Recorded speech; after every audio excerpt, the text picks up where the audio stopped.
as I take command, tearing through the levels, leaving no one unscathed. I'm the king of the game and I won't be swayed. But there's something that I need, something to push me higher. Talk show Chris Collins and HenricK, they're on fire. They're watching all the rage quitters, exposing them with pain. They keep in gaming real, that's why they get all my respect from me. Rage quit, Chris and HenricK, don't you ever stop. You're the voice of the gamers, splittering rage quitters on the spot.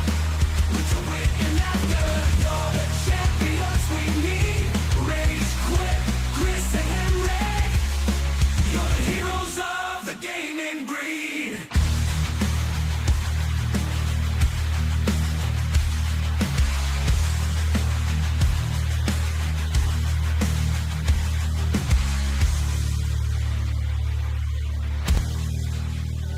Turn around the video game mayhem.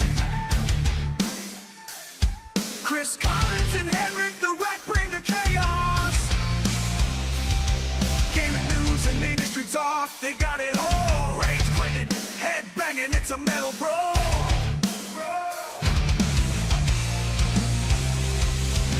Mental meltdown, gaming in flames.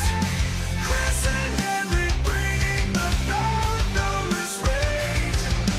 Video games and viral content, better games, ripping through pixels, the ultimate gamer getaway.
What's raging, gamers? Welcome to Rage Quit Video Game Talk Show. How you doing, HenricK the Wreck?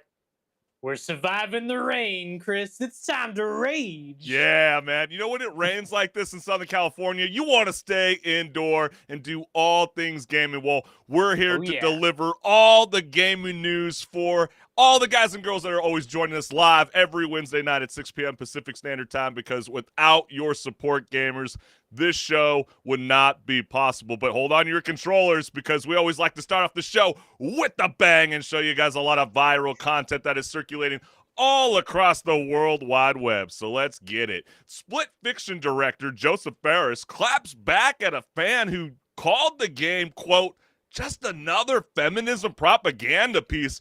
And let's just say his response deserves an achievement unlock. Let's go ahead and take a look. Another feminism propaganda. So what is this? I guess that somebody are reacting that there are two women. Let me say this. In Brothers, there were two guys. In A Way Out, there were two guys. In It Takes Two, there were one guy, one woman. And now there are two girls and everybody's complaining. Come on, man. I mean, let's face it, man. And it's also like based on my daughters. I don't care what And what's so funny about comments like that is the people that make comments like that, they're probably never going to even play the game. Yeah. They're missing out. Yeah, it's unfortunate. Really I mean, like you said, like, who cares what's in between your legs? If it's got great storytelling, you're going to want to play it. And so let's go right into the comments. You see his reaction on his face the first few seconds. This is how everyone reacts when they see comments like this. Outside of the U.S., a lot of people don't understand anything with these type of people. Laughing my ass off. I mean, do you feel that kind of same sentiment, HenricK? Yeah, because it's just making you look, frankly, stupid. To make a comment Yes. like that. Right? For lack of a better word. Oh, no, you're absolutely right. But he is fixing the game development standards to be consumer-focused and ending culture wars by himself. What a legend. I mean, yeah, it's a $50 game. It's got the friend pass, no microtransactions. Isn't this everything that we all asked for? Oh, by the way, not really. Well, is it a live service, HenricK? No, it's not. I mean, yeah, you get to play co-op. I mean, they're bringing back the couch co-op days, okay? Can we all support that? And last, people call everything woke. I mean, if you keep your eyes open, I mean, that's how you have to play video games, right? I mean, if you keep them closed, I don't know. Who cares? But then this was actually quite a revealing update. When Fortnite and Disney first announced their collaboration, the community was left scratching their heads. Was it going to be Mickey Mouse with the shotgun or Emperor Palpatine doing the floss? Well, thanks to Disney's South by Southwest presentation, we finally have some answers you, the gamers, have been seeking. So let's go ahead and check it out. And it's also Unreal's also playing a role in the next big project that Disney's doing, a whole new online universe that they're creating with Epic Games. Yeah, I mean, it's going to be a totally incredible new way for us to be able to tell stories. You know, so imagine, like, what if you could go to the park and have an experience in Smuggler's Run, go on this amazing mission, but then have that affect or connect. You know, this is an interesting idea of theirs, but I will say that what's going to be very interesting is in 5 to 10 years from now when the Defunct Land video comes out about how this fails. You really think it's going to be a failure? I think it's actually pretty promising and very exciting. It really doesn't seem like it's going to get as much traction as they're probably investing. Ooh. See, I feel like I beg to differ because, like, I've been very fortunate enough to be going, to Disneyland here in Southern California, and I got the opportunity to go to Disneyland Tokyo. And if they do bring those in real life parks to Epic Games through via Fortnite, and you get to walk the parks, like, I've never been to the Paris one. I like to see what it's like. I mean, I don't expect it to be a shootout. They're going to keep it very, let's say, very Lego friendly, if you might ask. But let's go and see what gamers are vibing with this new update. I think this is a weirdly fancy way of just saying shit will have cosmetic codes. Well, I mean, they got to sell. Yeah, that is how they make all their money. I mean, that makes sense that they would have some sort of microtransactions tied to this. I mean, doesn't it sound like Quentin Tarantino the other day? He's like, last time that, there was a real film was 2019. By the way, when Once Upon a Time in Hollywood Yeah, released that same year. But it is that argument that, like, nobody's going to the theaters anymore. Streaming wars definitely killed everything. What are new ways to gather revenue while video games dominates, film, television, music, theater combined? So yeah, I mean, of course they want to dip their toes in the sand of all things gaming. But let's go into the next comment. Goofy and Fortnite win. Yeah, dude, I'm telling you, I'm not much of a person. Like I said last week, I don't buy microtransactions, but how do you ignore this, HenricK? I don't know if someone can recover if they get a double pump combo to the face from Goofy himself. Yeah, that'd be pretty funny. And then if they have Fortnite related stuff at the Disney parks, that'd be pretty freaking lit. Imagine a battle bus ride. Ooh, I don't know if I'm quite there yet. I feel like, would the immersion be lost if Fortnite started having its own rides in the theme park? Yeah, see, that they definitely shouldn't do, because I don't think that would go well. Yeah, I don't know if I'm quite there yet. But then again, we might be the new Gen Xers, smoking a stogie, leaning up on the wall, judging, the upcoming generation. You know what I mean? We might be judging the youth, and they might actually want this. But only We'll time have will to see tell. when they have more plans fleshed out, I guess, and when they have maybe something actually to go look at. Right, fair enough. But Yeah. man, competition is very lit. Esports season is very much active, and the NBA 2K League is in full swing, serving up intense competition, flashy plays, and just the right amount of digital trash talk. And let's be real, not everybody is built to be an esports athlete. I mean, some of these players would probably want to throw hands in real life, but for now, they'll have to settle for breaking ankles screen to screen. So if you haven't seen this clip, let's go ahead and take a look. Keep talking! Keep Keep talking! Keep talking! Keep talking! Keep talking! Keep quiet now! Keep quiet now! Get you talking about! Keep talking! Keep talking! Keep talking! Keep quiet as hell now! What the f*** you talking about? Keep talking! Sorry, boy! 2 for 5! Oh my. I'm really surprised that there's no regulations against that sort of No? incident to happen, because I mean, I believe it was XQC that famously, he was known for Overwatch and competed in the Overwatch League, and he got kicked out because he was too toxic. Yeah, but most of the time people can't understand him when he's talking so freaking fast. You can't But understand anything he says. I think that's fair enough. I mean, when I'm usually playing some of my favorite sports games online, I'm the kind of trash talker who keeps the controller on mute and then throws out little subtle jabs towards the end of the game when I know I've successfully gonna get that W in hand. But if I had someone tripping at me like this, it does feel like a deep cut, straight to the gut. Yeah. I can't take that kind of trash talking, but hey, that's why I say not everybody's built to be an esports athlete. But then we get comments like this. Dudes on an actual NBA court don't even be doing all of this. That is a good point. Yeah, they don't. Because there's a thing called sportsmanship, I guess. But I mean, it's entertainment. I mean, at least this guy is thriving. He is, passionate about what he wants to be. Yeah. And they also get comments like this. Bro looks like Celtics Shaq. Okay, that's wrong. Oh, That's so wrong. That's quite the comment. Oh man, well, I mean, totally out of shape. Shaq. Oh my gosh. I wish us Lakers fans. It hurts to see him in that jersey. But then you get definition of not touching grass, and then Ronnie 2K himself saying it be like that sometimes. So Ronnie himself knows the love of the game. But we want to thank you, the gamers, for always tuning in live every Wednesday night at 6 p.m. Pacific Standard Time, because without your support, gamers, this show would not be possible. So we want to take a moment right now to show you my QR code. Like, share, subscribe, hit the notification bell so you never miss a live show. And you see that QR code there? That goes to my YouTube channel. What are you waiting for? Scan it, go watch some videos, leave some comments. I'm waiting.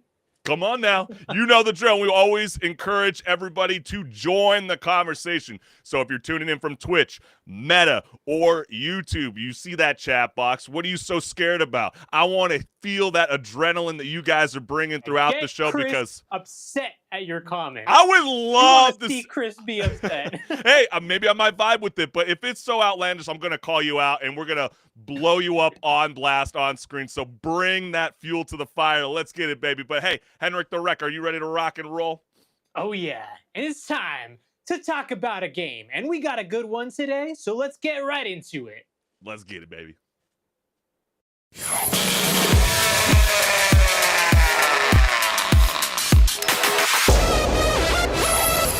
Hey everyone, this is Pause or Repeat. Here we figure out whether a game is really worth your time and money. Today's game is Split Fiction.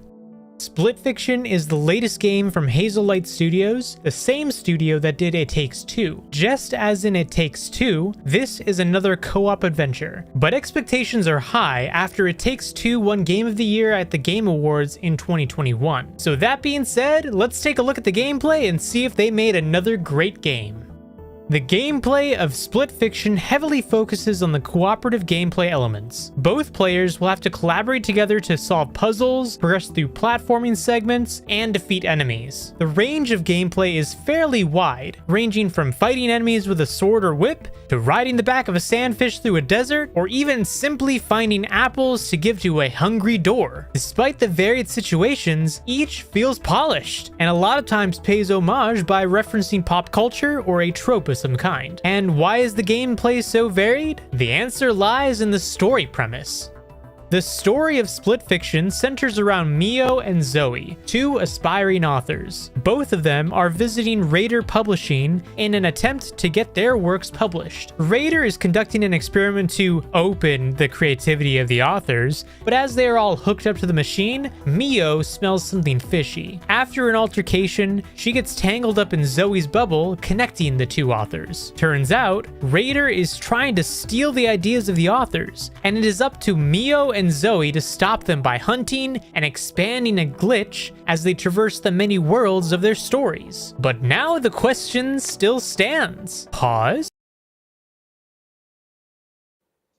This game has so much variety in it. It's got more variety than some of those game shows, or maybe I should say more Yeah. talent shows, like, America's Got Talent or The X Factor. You see the craziest things on those. Well, Yeah. you'll see the craziest things in this game. That's pretty funny that you said that. It's like when you watch America's Got Talent and you see Steel Panther and you're like, what the hell is Steel Panther Yeah. doing on America's Got Talent? We're trying to look for some genuine, real, people that are trying to expand in the scene. That's someone that's already made their success in the world of rock and roll. But man, you got to get ready for Split Fiction, the latest co-op adventure from Hazelight Studios, the same geniuses who made It Takes Two, and the game that may or may not have ended a few relationships. But this time, they're throwing two struggling writers into a creative crisis so bad, it becomes literal. Yeah, and despite all of the creativity and variation of settings, there's not a single moment in this game where I felt like, oh, okay, this doesn't seem like it should belong in here, or this seems a little janky. No, the whole game is just very, very polished from start to finish. Yeah, it's maybe not gonna, break the boundaries of being controversial necessarily, but that's not the point. The whole point is to have a good, wholesome experience with a pretty nice story, actually, for what it's worth, between these two characters, Mio and Zoe, getting to know each other. But what did you think about the story, Chris? Yeah, it's two writers and one really bad publishing deal. You meet Mio and Zoe, two authors who couldn't be more different if they tried. Mio is a sci-fi writer who only cares about the cold hard cash, while Zoe is a fantasy fanatic desperately trying to prove to her family that writing is a real job. I mean, anybody that knows that wants to become in the entertainment business, some people might not understand the drive that it takes to sustain your success in this industry. And they show up at a publishing house expecting a book deal, but end up getting their creative ideas stolen by a shady corporation. Doesn't that kind of sound like the gaming industry right about now, HenricK? You know, when it comes to this whole AI warfare that everybody's so much freaking out about, because clearly contracts and NDAs were too much effort. Instead, they're thrown into a simulation filled with their own creations where the only way out is to survive each other's literary chaos. Yeah, and the dynamic between them, it starts off very hostile almost in a way because they're two polar opposites.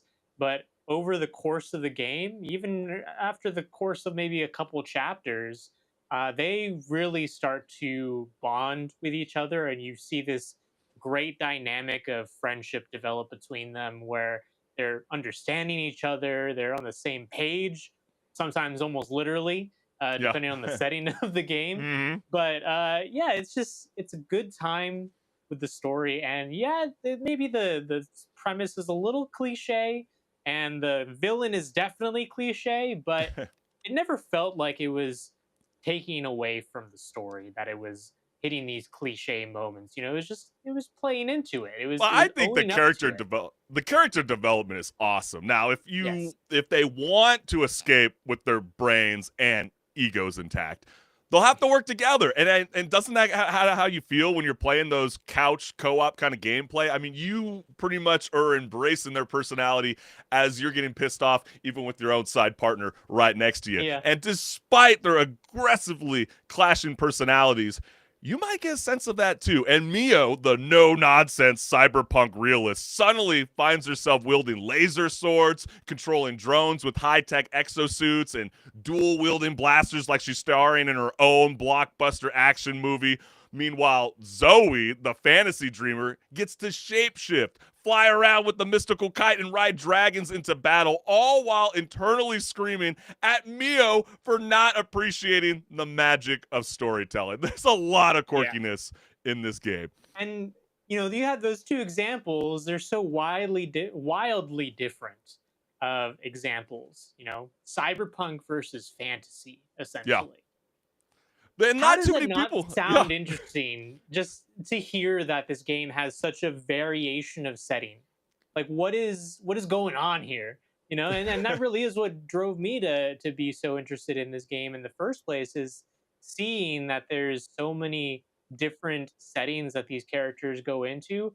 I absolutely lost it when they turned into pigs. Yes. Just like in this child's book story, but it's not entirely, because they end up turning into hot dogs at the end, and it's like that's kind of morbid. You're right. I mean, Did you have like a standout moment that felt like that for you, Chris? yeah, I know what you're talking about. I mean, that road to freedom isn't as simple as, let's say, swinging a sword or hacking a mainframe. I mean, one moment you're escaping a supernova, the next you're challenging a monkey to a dance battle, or you're fending off an evil cat with world domination. So there's like hoverboarding, there's stealth missions, there's puzzle solving, and plenty of moments that will make you question if the developers just set up a dartboard and had cool ideas all on that board and just kind of threw at it and just ran with it.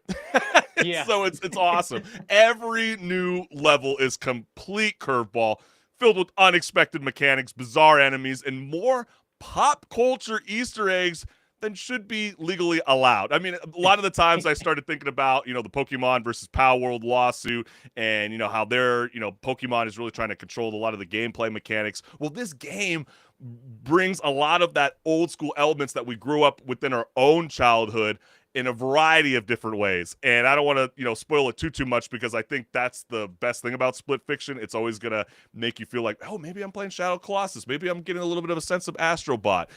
Maybe I'm playing like a 2D scroller. Oh my gosh, I'm doing a puzzle game. Creed moment where if you play the game and you get to it, you'll know what I mean. Right. And then one moment you're snowboarding, you're like, what is going on? I mean, it is so much freaking fun. And Hazelight Studios knows co-op games can be tricky if you don't have a go-to gaming buddy. So that's why Split Fiction comes with Friends Pass, letting you invite a friend to play for free. And no friends? Well, there's always HenricK or Discord, and where you can team up with a total stranger and bond over the shared trauma of fighting off those cyber ninjas.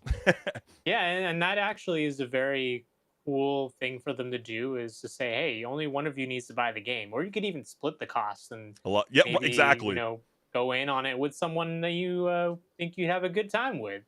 Yeah, And I do you think there's replayability in this game? I believe there is. oh There's yeah, definitely easily. replayability. Oh, easily, Uh, because if you focus on one character, and Yeah. you already kind of have the backstory of whether you're playing as Mio or Zoe, you're definitely going to be like, wait, I want to get that kind of different style of gameplay, and so yeah, you're gonna swap in between with your partner. That's for sure. Yeah, but even just, even if you played it before, maybe more than twice to get both sides, both characters in a playthrough, there's even Well, just the feeling with this game where you want to show it to someone. You yeah, want right, to exactly. go through it with the game, with them as they play, and experience the whole storylines and little nods to pop Well, culture and it's the let's put it like references. this though, Henrik. It's like you get your buddy over and you're like, instead of kicking my ass 24/7 in MLB The Show, can we just play kind of a cozy game that's not so painstaking? It's pretty casual. It's going to challenge you a little bit, but it's not like, oh my gosh, like I'm ripping my hair out. Yeah. So, like for me, and to you, the gamers, if you're ready to juggle laser swords and magic spells while outrunning a cybernetic parking attendant with anger issues, Split Fiction is calling your name. So grab a friend, embrace the madness, and prepare for a co-op adventure so wild even the characters don't know what's coming next. So if you're going to So ask me right away, is this you saying that it's a repeat, Chris? absolutely, it's a repeat, and I'm gonna go as far as like, gosh, it feels like banger after banger after banger. I am so amazed in the first 3 months we have so many great, games that are up there that I believe could be game of the year, and I would not be surprised if this takes on that charge. And you're definitely going to want to play this game. What are you waiting for? It's a repeat. What about you, HenricK? Yes, this is a repeat for sure. You're going to want to pick this up as soon as you can and go have fun with it, because it's going to be a fun time for That's right. every sort of person out there, because there's so much variety. I can't say it enough. There's so much variety in this game. It's almost like it's built for just about anyone, but also knows exactly how to make people enjoy the settings, even if they didn't feel like they felt they would enjoy it. So it's Yeah, a I mean, repeat for sure. yes, immersive storytelling told so well in the grand scale Yes. of video games. But we got so much more left here on Rage Quit Video Game Talk Show. So HenricK, are you ready to rock and roll, my friend? Oh yeah, it's time to get into the news. So let's dive right in. Hey, let's get it.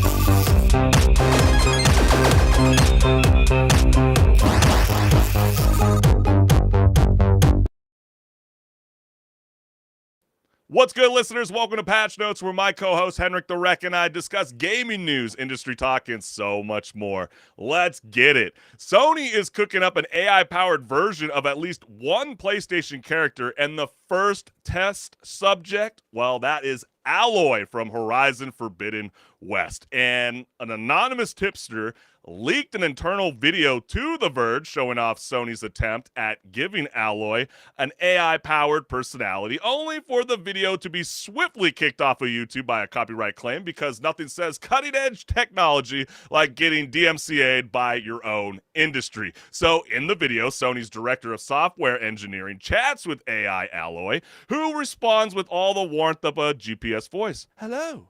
I'm managing all right. Just dealing with a sore throat. How have you been? Very monotone. I try to do my best impersonation. We do not want to get kicked off live during our YouTube settings, so you might have to find that on your own free time. You can check it out on X. It's on there. Okay, people? But anyways, as you can see, this is the beautiful, wonderful actress that has brought Aloy to life. Her name is Ashley Burch, and her voice, it sounds like her, but this is the AI equivalent of those robotic text-to-speech narrators that haunt your social media feed. You know who you are. And so Sony's AI experiment comes at a time when gaming and entertainment are already feeling like the heat, with mass layoffs and increasing concerns about AI replacing human talent. And so I'm really curious on whether she had anything to do with it. We really don't know as of this time. But speaking of which, Castle of Secrets developer Serene Questworks is now under fire for allegedly hiring voice actors and then firing them to swap in AI-generated performances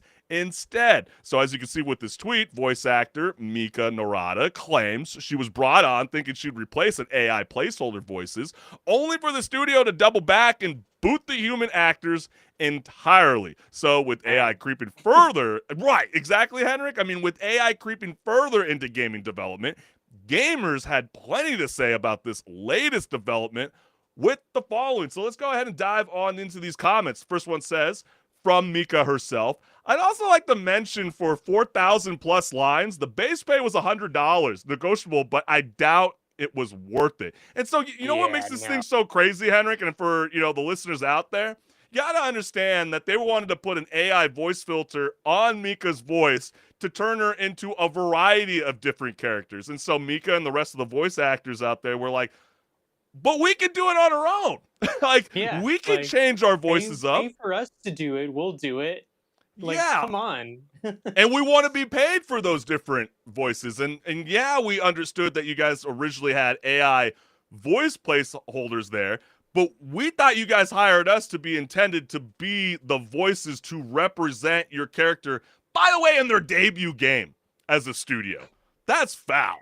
And so let's go start off on a bad foot, correct? Oh, it's crazy. So let's go to the next comment. For the love of F, do not use AI voices in your games. You're gross, you're uncool, and a shitbag. If you do this, don't do it. It's not a good look.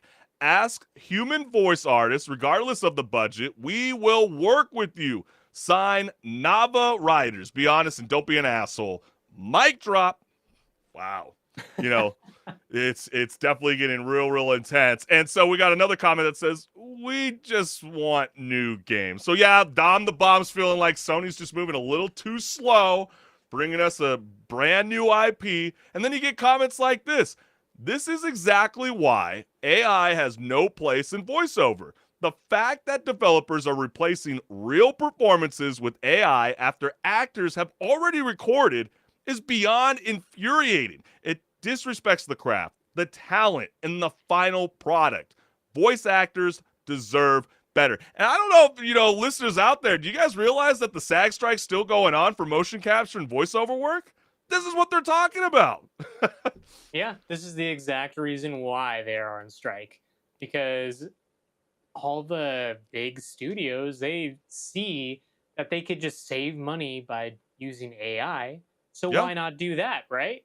Right. Well, I mean, because when you do that, you're cutting out people from being able to be a part of the experience and actually probably doing better than the AI could do. Maybe not as fast. True. And I just be a little longer, but you're going to get a better quality product. And sometimes I wonder if the impact is actually real amongst gamers, because my first initial reaction is the video game, The Finals, right?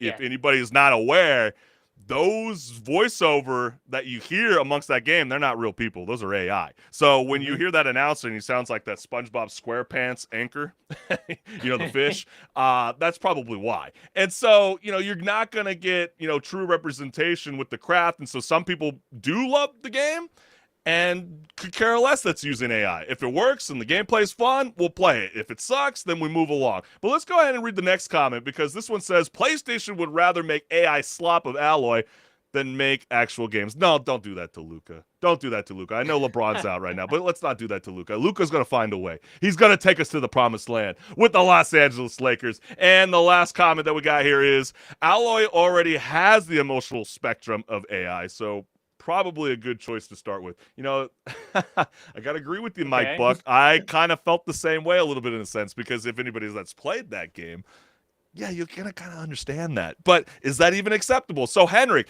should we be worried about one day our favorite voice actors will be replaced by AI and the only thing they'll leave behind is a digital shrug and a sore throat? Or is this just the beginning of a new era where robots do all the talking, literally? Well, I do believe there is a way for this to work in some respect where, both sides are happy, where the voice actors are taken care of and compensated properly, and then also the studios are still able to dabble in AI if they really want to.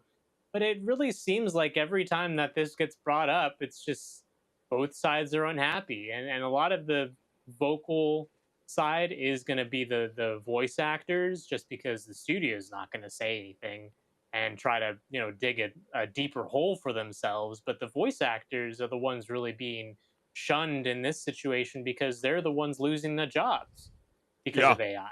absolutely. And So it's it sucks. At the same time, though, I don't believe it's going to end up coming to a resolution anytime soon, yeah, unless I miraculously there's some big SAG deal that is being talked about. But every time they've come up with a deal, it's been bad.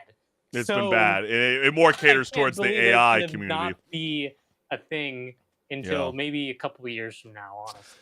Yeah, I mean, what a lot of these voiceover artists are pretty much seeking is like that kind of same residual that you might hear in stories like Shawshank Redemption, right? You get the commissioner of Mhm. the prison, that famous actor who's constantly still receiving checks every day because that is like probably one of the most celebrated cable movies of all times, even though it maybe Yeah. wasn't received as well when it first showed up into the movie theaters back in the day. It's iconic to this day. And so the point is, it's like, hey, if you want to use our voice, fine, but we need to work out kind of a residual kind of an agreement. And I'm Mhm. wondering whether Ashley has made that sort of agreement with Sony. I know Sony is exploring, or not even really exploring, they are making a movie around Horizon Forbidden West. And so this might be like that next venture to capitalize. Remember, they were saying, we're on the second half of the PS5 and we're heading into a new direction and the future is here. And so maybe that's what Sony means. We're getting that AI powered synthesized voice and facial movements and being able to bring that into a demo setting and offering these tools to more developers in the future, because clearly Guerrilla Games is demonstrating this technology internally at Sony. Yeah, but we'll have to see, because we haven't heard from the voice actor of Alloy if there is any sort of thing like that. And honestly, from what we've seen, I also wouldn't be surprised if there's some sort of scummy deal, even between the studio and her, in regards to the likeness being used, and the likeness including the voice, because unfortunately that also does happen. Yeah.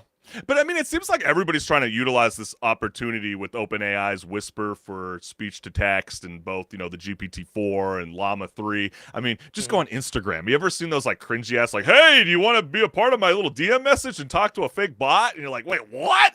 What are we doing? Like, I am so freaking confused. And, just to keep in mind, we've highlighted this in the past, but Nvidia has been working on its own similar technology for AI-powered NPCs in games. I mean, they've talked about this since 2024. They call it ACE, and they have demonstrated it several times throughout the year. And they were even been working with a company called In-World AI to create what they call Covert Protocol, which is a playable tech demo of Nvidia's AI game technology.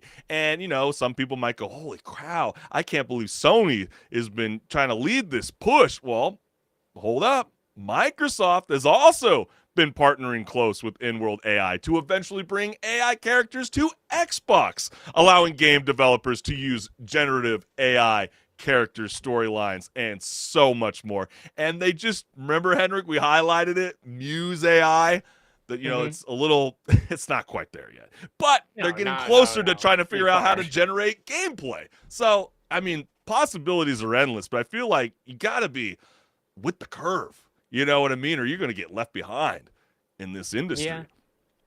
And so, Yeah, yeah, definitely. It's a fast moving sort of situation, because the technology is just constantly evolving week over week. We keep seeing more and more advancements and more tech demos, in a sense, coming out. But we haven't really gotten to a point where everyone is happy about it. And yeah, that's the problem. But hey, let us know what you guys think, because this is a pretty contentious topic, and I'm sure that you guys have some pretty good thoughts about this as well. So let us know: are we in the right, or are they in the right? Yeah. we want to hear from you. Yeah, we definitely want to hear from you because, clearly a lot of human voiceover actors, developers, and publishers have speaked out in the past. But do you like to just play the game? If it has AI, are you neglective of it? Or if it's good, could you care less? Let us know what's good. But hey, HenricK, we got a lot more to discuss here on Patch Notes, so break it down. Yeah, speaking of Microsoft, well, they've got big hardware plans and they're finally taking shape just a little bit with a next gen Xbox arriving in 2027 and an Xbox branded handheld set for the near future. So is the console Well, war real? Because isn't that what PlayStation 5 said, 2027? I think they're both trying to plant their they're flag still in in. it. Maybe they lost this generation, but they're still in it. They're still Yeah, I fighting. think so too. They're not on the floor just yet. Yeah, It's well, not they're round bringing 3. Yeah, they're bringing leverage, that's for sure. Yeah, but Windows Central reported on a third-party handheld for the Xbox brand, codenamed Keenan, and it is a next-gen Xbox that will feel more like a PC, supporting Steam, Epic Games Store, and GOG. That really does sound like a PC, right? Yes, it does. Well, while Microsoft has stayed quiet, execs have teased combining Xbox and Windows experiences for future handhelds from companies like Asus, Lenovo, and Razer. And this is also on the heels of Lenovo just also announced at CES pretty recently, a couple months back, That's that right. they were partnering with Valve to put Steam OS on a Lenovo branded handheld to sell alongside the Steam Deck, but Lenovo being the bigger hardware brand, being able to put that in big box branded stores like Best Buy, for example, so people will actually get their hands on it. But still, no first party handheld from Xbox for now. Yep. Sorry, Phil Spencer fans. Right. Today is not your day. No, it's not. But, of course, people got comments going on what they think about this. So let's go ahead and see what they think. Yeah, let's go ahead and dive on in. So the first comment that we got here is, I'm baffled why anyone would have faith about this. Microsoft is a company that has shown the inability to compete with Steam on its own operating platform, the inability to compete with Sony in the quote-unquote high-end console market, and now they want to enter the handheld game against both Steam and Nintendo. This shit is a disaster waiting to happen. Really, I'm kind of shocked that he had a Nintendo. I feel like, Nintendo Switch 2 is like super late to the game, and we just literally covered on pause and repeat Split Fiction. I mean, what the perfect game for Nintendo, man. Right, but when you look at the success of the first Switch, kind of speaks volumes on how big of a brand Nintendo is, because they have sold so many of that console. Well, especially with the Tears of the Kingdom, right? Like you get so many people that wanted to pay us $70 for a game plus tax, and then pay for the device, and then not play any other new IP. I've seen so many examples of that. I think it's so crazy. But going back to even like this comment, is it truly that baffling, HenricK, that Microsoft wants to compete among this kind of market? Maybe they want to open up the doors to have multiple quote-unquote PC launchers amongst their handheld device, or even potentially their upcoming console, because they've seen how Apple with their iOS systems have treated people in the past, going, no, there's only one solidified app store, and that is us, and it all runs through us. We want that 70-30% cut.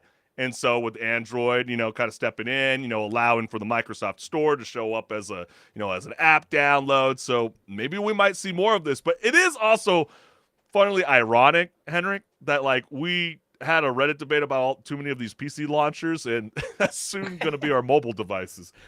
Yeah, I don't think it's baffling. It actually just makes sense that they want to get their hands on this emerging market of handhelds. But at the same time, they kind of already are, because all these big brands like Asus and Lenovo, they have handhelds that run Windows. And Windows is actually owned by Microsoft. And they have a big stake in gaming through Windows, obviously. So it technically already exists, but this would be a specific device that could also run Xbox games as an Xbox. So that's what's interesting. Yes. Especially because Windows on the handhelds kind of sucks compared to the Steam OS experience, which is much more like a console.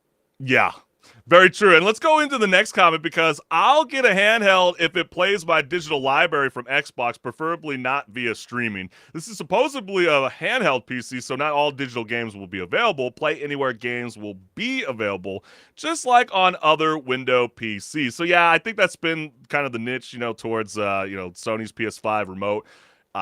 People just don't like the idea that, it has to always constantly be, connected to the internet. And so if you can just grab it on the go, yeah, I think that could be very, very promising. It would make me want to, potentially look into this handheld device. Let's go and let's go and see this next people comment. want that from PlayStation as well. Look at how much response people got in relation to the Portal, the PlayStation Portal. Everyone was kind of disappointed that it wasn't an actual device you could play games on and also stream games from your console too. Yeah, so true, HenricK. And also got a comment here from Silvery Death. I can see the next gen consoles targeting 2027 because by then it will have 7 years since Series XS launched. There was an 8-year gap between the 360 and One, and a 7-year gap between the One and the Series XS. So that would line up. Yeah, what's so crazy? I saw like a post maybe it was 4 or 5 days ago that the Xbox 360 came out 20 years ago. Wow. Doesn't that make you feel old? Oh, wow. Me holding my Mountain Dew in hand. No, I'm just kidding. I was a root beer guy. And your Doritos. Yeah, and my Doritos. Cool Ranch, by the way. But this article is littered with seems, likely, assuming, expects. It seems likely that their source assumed a lot and were expected to accept this editorialized guesswork as fact. I mean, it's all just speculation. I feel like, Microsoft probably not going to come out with their own definitive handheld anytime soon, but the idea that they will partner their technology with other PC handhelds, like what they call OEMs in the scene, yeah, I think that's very much a real thing. What do you say, HenricK? No, yeah, definitely, because they already do that with Windows laptops, and what also exists in the laptop space and also in the desktop space, gaming desktops and gaming laptops. Yeah. So it just makes sense that they would also maybe think about partnering with those same brands to make an Xbox handheld. Ooh, yeah, that'd be crazy. And I still don't see the financial incentive for Microsoft to make a handheld when the existing PC handhelds can already play Game Pass. A dedicated Xbox handheld doesn't really sell more subscriptions. It's just a device for existing users to play their existing library in another format. To which case, the hardware sale itself needs to be profitable as compared to the main consoles, PS5 and an XSSX, being sold at a loss. Yeah, people were. I was a bit surprised to hear that Xbox was still pushing forward with a brand new console in 2027. But if it does become that feature that implements more of that PC route, because I know when I upgraded from the PS4 to the PS5, I might be in the minority with this, HenricK, but I really enjoyed the internet browser feature on the PS4. So when I got the PS5, I was surprised that was taken out. Yeah, so I think a lot of why they took that out though is because of there's the jailbreaking vulnerability. Okay, that's a good browser, point. But there's also the fact that you have to keep it updated, and they probably don't want to put all that effort in just to serve a subset of people that you were not included. But it feels in, like we gotta go there. The subset of people being people that don't use the console. Yeah, I just feel like we gotta get closer and closer to turning these consoles more into operating PC systems. And let's get into the last comment, because this one says, I think you underestimate the need for a handheld console that has access to Game Pass with good user experience. There are other handhelds that can do the same thing, probably, but the thing keeping from buying them is the hoops I have to go through to use them effectively, and the fact that prices on them are pretty obscene for what they offer. I don't want to bother with settings, worrying if X game can be played on whatever handhelds are currently on the market. The whole point of having a handheld for me is to have it on the go. And when I may not have much time to tweak stuff, I would rather play instead. Just my 2 cents. Yeah, I think that's actually a very, very fair point. I mean, we constantly can gripe on video games, oh man, the PC settings are so screwed up with this AAA game. This is lame, blah, blah, blah, blah, blah. But, I think we can, push forward with, something new and, revitalize that scene. I don't know about you, man. I used to love having a PSP growing up. And, to kind of have that same kind of experience again. I know it's available, but I think, people want to kind of gravitate towards, the three horsemen, or I know it's the four horsemen, but you think of Microsoft, Xbox. I mean, yeah, Microsoft's Xbox. You think of Sony's PlayStation, then you think of Nintendo, right? So, is this report about Microsoft's gaming plans just another tech rumor, or is there some truth behind it? And if it is in fact true, HenricK, should Nintendo be sweating bullets over the launch of the Switch 2 coming out real soon, or is it still confident that its hybrid magic will keep them ahead of the curve? Yeah, there's definitely some truth to it because it's a emerging market that they could definitely carve a little niche out for themselves. If they offer the handheld to be on one side, you can play the Xbox games, and they're really optimized if you do that. But then on the other side, you can boot into like a Windows-like experience that is optimized for the handheld experience and can then offer you access to the other game stores like Steam, Epic, GOG. We'll even throw in the Yes. Ubisoft launcher. Why Right. not? So when you open the doors to all those, that's a much more compelling offer of hardware than just saying, "Oh, here's an Xbox handheld, and it only runs Xbox games. Oh, by the way, it's also not as powerful as the standalone Yeah. console that is not a handheld, and it's more money." Yeah. So you got to offer some value to it to make it worth it, right? And that really would be their way to offer value, but they do have to still fix some stuff to get to that point, because the whole reason why the consoles are so, I would say, successful in getting people on them and playing games is compared to PC. Well, yeah, compared to any PC, when you play a PC game, you got to fiddle with settings. You got to make sure that the settings in the games are optimized for your build and to your liking. Whereas with a console, you just press Play to play go. and you're good to Right. go. There's no settings to fiddle with. It's already optimized for the hardware, and that's why SteamOS has been so successful on the Steam Deck, because they've tried to deliver the same sort of experience with the games that they deliver on the Steam Deck, which are all through Steam, but you can easily see which ones are compatible fully and which ones are not, and then it tells you what's not really that great on them for the Yeah. experience. And there isn't really a handle out there that has the same console-like experience except for the Switch 2 that's coming out and the Switch, which is already out. And both of those have the advantage of just, I press play and I play. Yeah.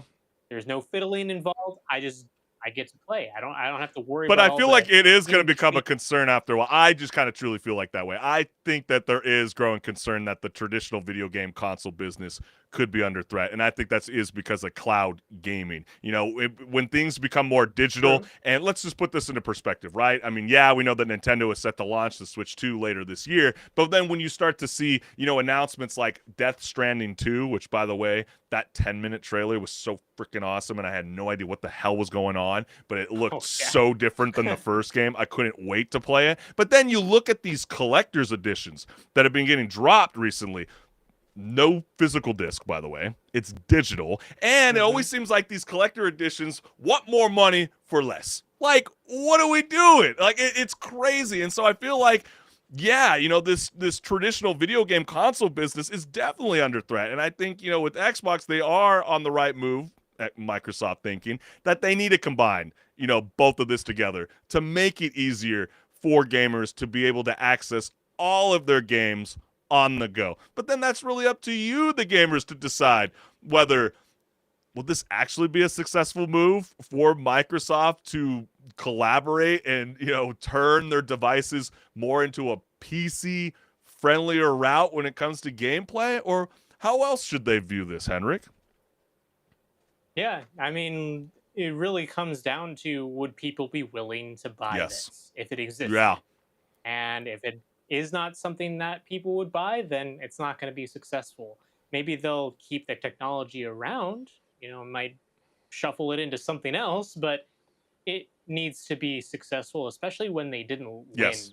this generation compared to the But PS5. if you would buy it, tell us. We want to hear from you, the gamer. So let us know what's good. But man, let's have some fun a little bit because this year's World Video Game Hall of Fame finalists have it all. Esports legends, virtual pets, and even an arcade classic that got its 15 seconds of fame in a 1998 Seinfeld episode. So the 12 nominees include Age of Empires, Angry Birds, Call of Duty 4, Modern Warfare, Defender, Frogger, GoldenEye, Golden Tee, Harvest Moon, Mattel Football, Quake, NBA 2K, and Tamagotchi, because nothing says Hall of Fame like a beeping pocket pet that guilt-trip kids into parenthood. And so the Hall of Fame gets thousands of nominations yearly, but the only most influential, long-lasting, and culture-shaping games make the cut.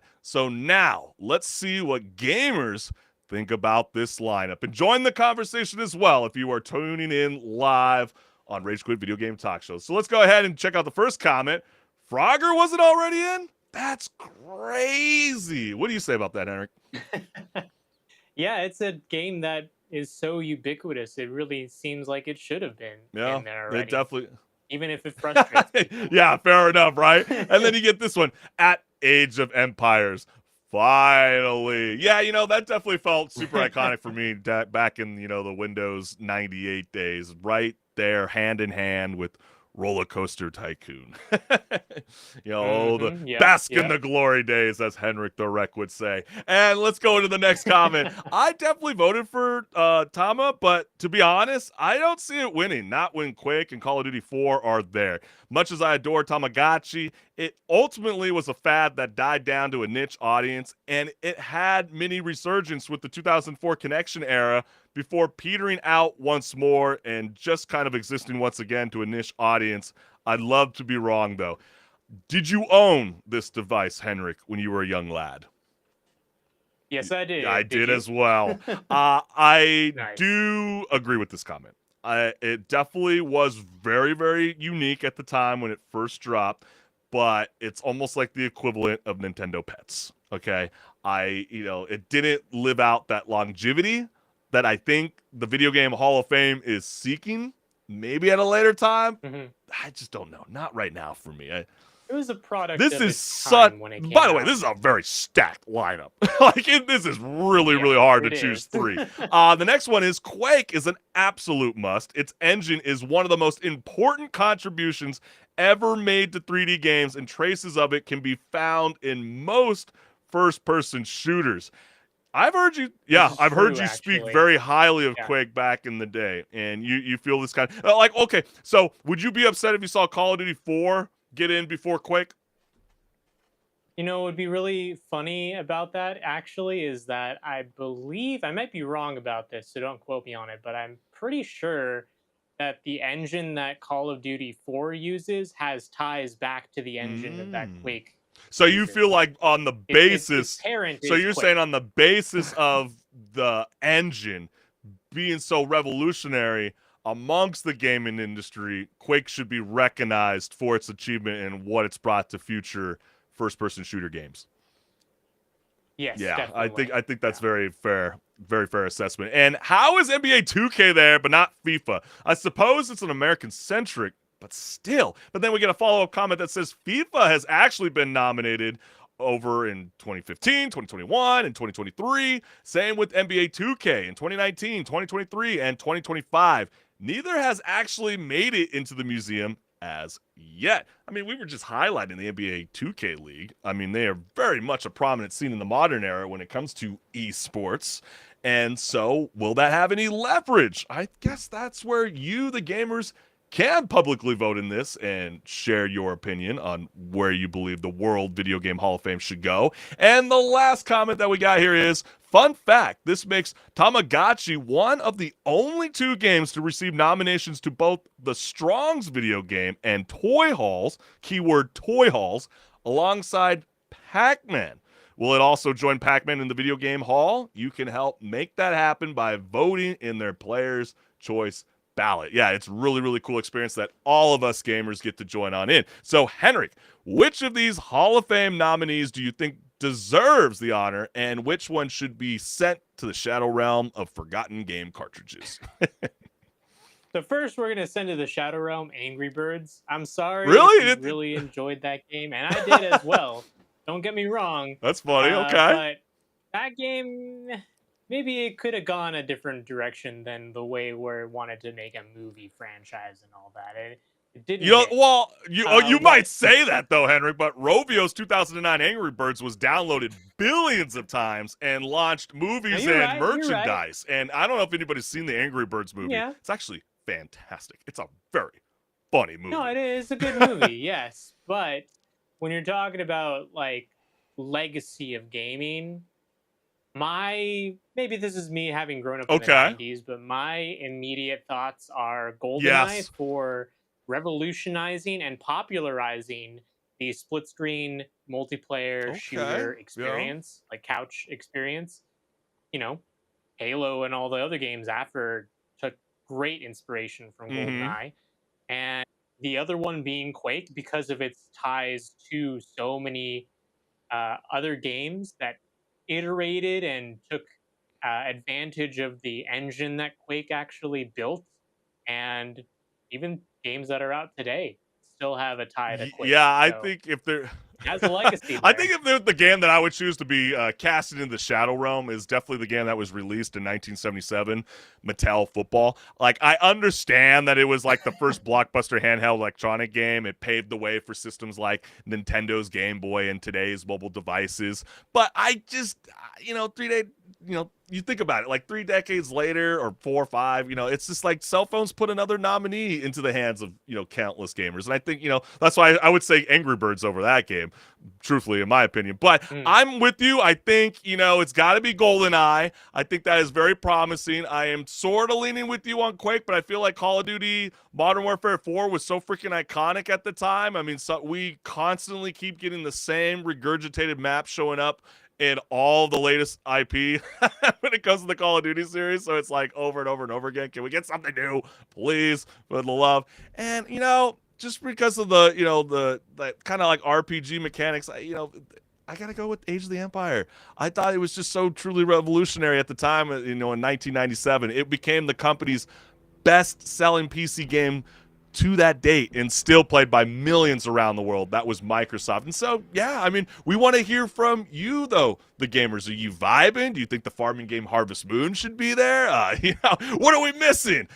Another good Yeah, choice. there are so many. And so the World Video Game Hall of Fame gets thousands of nominations online each year. So the staff members choose the finalists based on their longevity, geographical reach, and influence on game design and pop culture. So keep that in mind as you publicly vote for this year's Game of the Year Hall of Fame nominees. But man, HenricK, let's have some fun towards the tail end of the show. Yes, it's time for another Reddit Yes. showdown. And this time, a gamer asked, what main game character can't be considered as a good guy? Okay. Yeah, right. Question, right? Well, the responses came in faster than a speedrunner skipping cutscenes, so here are the Yes, best this ones. Reddit thread was very lively, so let's dive right on in. The first one says, any Grand Theft Auto main character. Edited. Corrected myself. Wait, what? Definitely in GTA games. Most main characters are killers and criminals. Do you view it that same way? This is Yeah, true. they all Yeah. are all. They're all thugs. How dare you? You come to like most of them in some In way. some but respect. gotta I think at the end of the day they are criminals. Yes. The game is called I'm Grand sure Theft we're going to Auto. see another character in here that everybody loves and might view them as a good guy. But let's continue to keep this thing moving along. Arthur Speaking of- Morgan and John Marston are both trying to atone for their lives of crime and all the people they hurt along the way. But like Arthur said, quote, you don't get to live a bad life and have good things happen to you, end quote. Yeah, I mean, I would never want to live the cowboy days. Oh, hell to the no. The Wild Oh, Wild no, West. no, no. It was called that for a Yes, reason. exactly. All right, so we've got Captain Martin Walker, Spec Ops The Line. Gentlemen, welcome to Dubai. This is an interesting Yes. game for sure, and I do recommend people to play it because it toes the line of what is so ethical and what's not. Yeah. And this character is not the No, greatest guy. whether he likes to think As you can so tell or here. not. The next comment that we Yeah. got here is Kratos. Some character development recently, but Greek games, Kratos is a bad boy. Yeah, but at least you get to rationalize his hatred, especially the Greek saga. While bad, the gods are also assholes too. He's more morally gray in the Norse saga, at least. Really, dude? Because the last I recall playing as Kratos, if I jump on a ship and you're the captain, you better hope that I'm not you're in my way. Because you're gonna get slayed either way or tossed off that ship. Yeah, don't ask Kratos what happened with Ares. Boy. And we got this one. Edward Kenway. Ooh, I like this. Okay, Assassin's Creed 4, Black right. Flag. And we got a follow-up comment on this. cool. For years, I've been rushing around, taking whatever I fancied, not giving us Tinker's curse for those I hurt. Yet here I am, with riches and reputation, feeling no wiser than when I left home. And when I turn around and I look at the course I've run, there's not a man or woman that I love left standing beside me. And this scene, and the scene, when he's looking at the table and sees all his dead friends sitting around, smiling, makes that game for me with the sad face. Yeah, I mean, it's pirate's life for me. And let's Yeah, I mean, you're a pirate. Pirates of the time when pirates were active, and that's why it's like kind of They laugh. are literally Yeah, that's why it's terrorists. kind of laughable with all the backlash towards, Assassin's Creed Shadows. And I get it, some of the people in Japan and the Japanese culture is not necessarily happy with the vibe that Assassin's Creed brings off. But hey, keyword, assassin.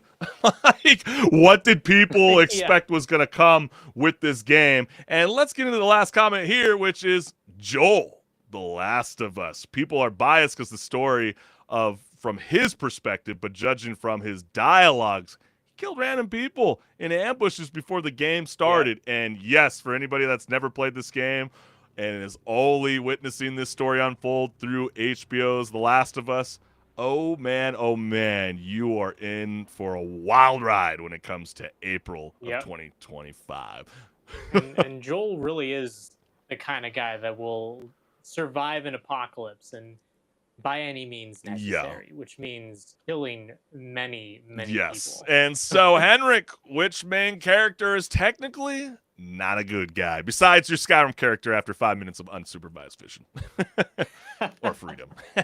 I'm going to throw you for a little bit of a loop. For Okay, a second I'm ready. here.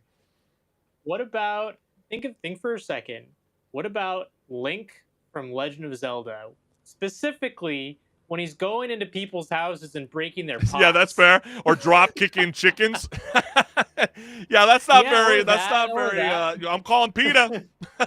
We're not gonna vibe with any of that. But, if I'm gonna give you a real answer, I'll say a game from the N64 era, Conker's Bad Fur Day. Great game, very, very just irreverent to say, but Conker is not a good guy. But his story is enjoyable. Yeah, you know who's not a good guy? Ash Ketchum, everyone's favorite good guy in gaming history, because he's like basically a poster child for not calling animal control. And what I mean by that is he captures innocent creatures, HenricK. I mean, he forces them to fight each other like it's some kind of monster UFC. And if they faint, don't worry about it. We'll just pump you full of performance-enhancing drugs. I mean, what have they been teaching us since our youthful adolescent days? And I mean, talk about a ruthless, tiny hat-wearing overlord. I mean, this guy is not a hero by any means necessary. And it's totally made me rethink my entire childhood. So yeah, you've heard it from us, and we want to hear from you, the gamers. Who's like, a good guy that might not actually be a good guy after all? Another guy that I'm just randomly thinking about, Nathan Drake. He's not necessarily a good guy. Oh, I mean, maybe in the first 3 games he was trying to go after those, relics that can, give, villains like, infamous power and possibly wealth. But like, remember the 4th one? He's just knocking out people as he goes. He's actually trying to. He's just doing it. Yeah, it's like the same criticism they give Indiana Jones. So I mean, it's just something to think about. But maybe there's a game or a Yeah. video game character that we're sleeping on that we're not thinking about at this moment. So join the conversation. Let us know who is not a good guy. But we want to thank everyone for tuning in live to Rage Quit Video Game Talk Show, because without your support, gamers, this show would not be possible. So we're going to go ahead and share my QR code. Like, share, subscribe, hit the notification bell so you never miss a live show. Yep, and you see that QR code, bask in its glory and scan it, because it goes to my YouTube channel, and I want you to go there, watch some of the content, because there's so many different types of genres there, and leave me a comment. I'm looking out That's for right. comments. We all right? always love the engagement. Thank you again, gamers. You guys always bring the lively energy on a weekly basis. So we will see you next week, fam. So hold on to your controllers. We'll see you then.